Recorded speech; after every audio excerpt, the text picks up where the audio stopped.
The reason why the peasant today is the most unyielding adversary of socialistic tendencies lies firstly in the fact that, in practical contrast with the techniques of his trade, he is extremely conservative.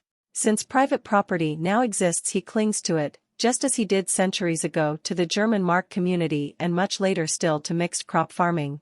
Modern socialism has one main feature which is totally antipathetic to the earlier collectivism of landed property and quite alien to the farmer's impulses in life, namely the complete control of production by reason, the will and the organizing calculations of man. The organization of the factory and the construction of machinery demonstrates daily to the industrial worker that efficient movements and effects can be accomplished with absolute accuracy and that personal and other internal disturbances must be avoided at all costs. This attainment of ends by a transparent and controllable mechanism paves the way for a social ideal that seeks to organize the social totality with the supreme rationalism of the machine and the exclusion of all private impulses.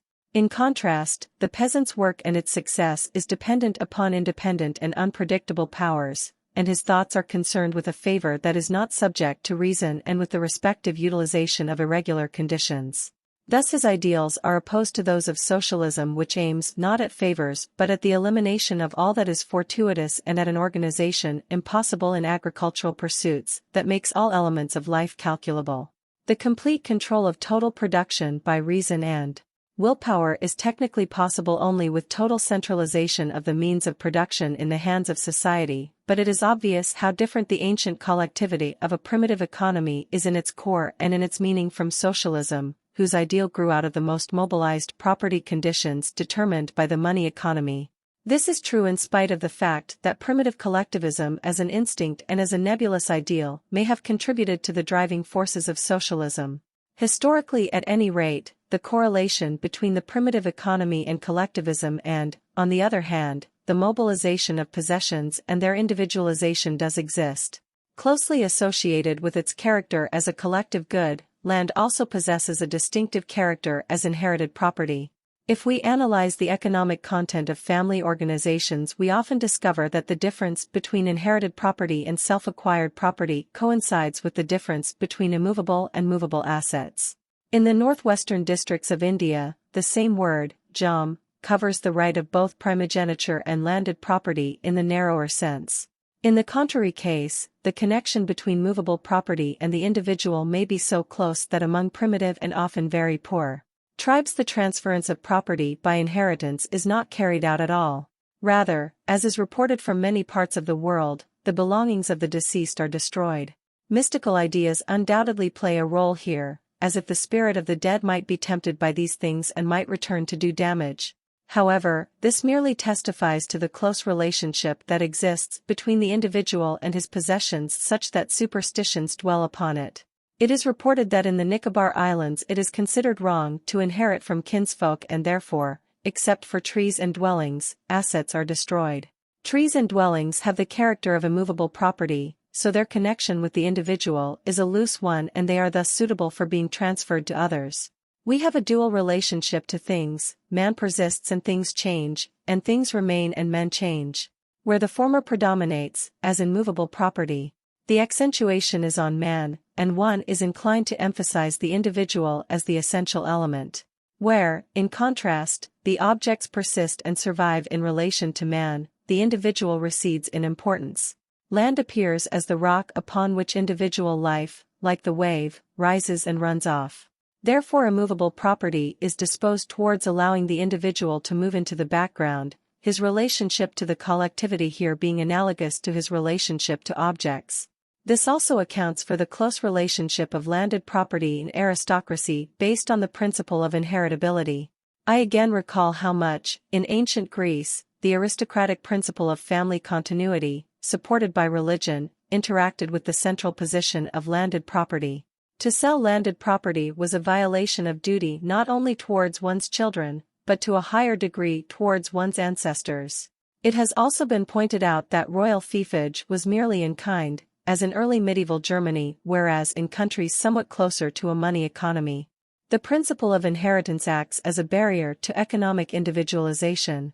During the 13th and 14th centuries, the individual German family was economically emancipated from ancestry and acted as an independent subject with regard to property. But that was also the end of its differentiation. Neither the father, nor the wife, nor the children had clearly defined individual property rights. The assets remained common property to that particular generation of the family. The various members of the family were not yet individualized in this respect. The emergence of economic individuality begins at the point where inheritance ends. It commences with the individual family and it ceases where inheritance still prevails within the individual family. Only in modern times, where property consists mostly of movables, does this aspect of inheritance with its individualistic consequences predominate over its anti-individualistic nature. Even practical exigencies are powerless against the latter if the property consists of land. Some drawbacks of the peasants' inheritance rights could be remedied in specific cases if the peasants disposed of their property by means of a will. But they do not do this very often. The will is too individualistic when compared with intestate inheritance. To dispose of his property according to personal wishes that differed from tradition and general customs would subject the peasant to too great a strain. Everywhere the immovability of property, whether connected with the collectivity or with inheritance, testifies to the obstacle whose removal would permit a corresponding progress in differentiation and personal freedom. Money, as the most mobile of all goods, represents the pinnacle of this tendency. Money is really that form of property that most effectively liberates the individual from the unifying bonds that extend from other objects of possession. Chapter 5. The money equivalent of personal values. 1. Wergeld. The importance of money within the system of appreciation is measurable by the development of the money fine. We first encounter in this area, as its most peculiar manifestation, the atonement of murder by payment of money, an occurrence so frequent in primitive cultures that it makes specific examples unnecessary, at least for its simplest and most direct form. Less appreciated, however, is not so much the frequency as the intensity with which the relationship between human value and money value dominates legal conceptions. In early Anglo-Saxon England, a wergild, the atonement of murder by money payment, a manbote, was even attached to killing the king. A law set it at 2,700 shillings. Such a sum was, for that period, totally imaginary and impossible to obtain. Its real meaning was that, in order to compensate for the deed, the murderer and his whole family had to be sold into slavery, though even then, as one interpreter of the law suggests, the difference remained so large that, as a mere money debt, it could be cleared only by death. Only by resorting to the money fine was it possible to fix upon the person the magnitude of the crime. Thus within the same culture, at the time of the Seven Kingdoms, the typical wergild for an ordinary free man was 200 shillings and that of members of other estates was calculated according to this norm either in fractions or multiples.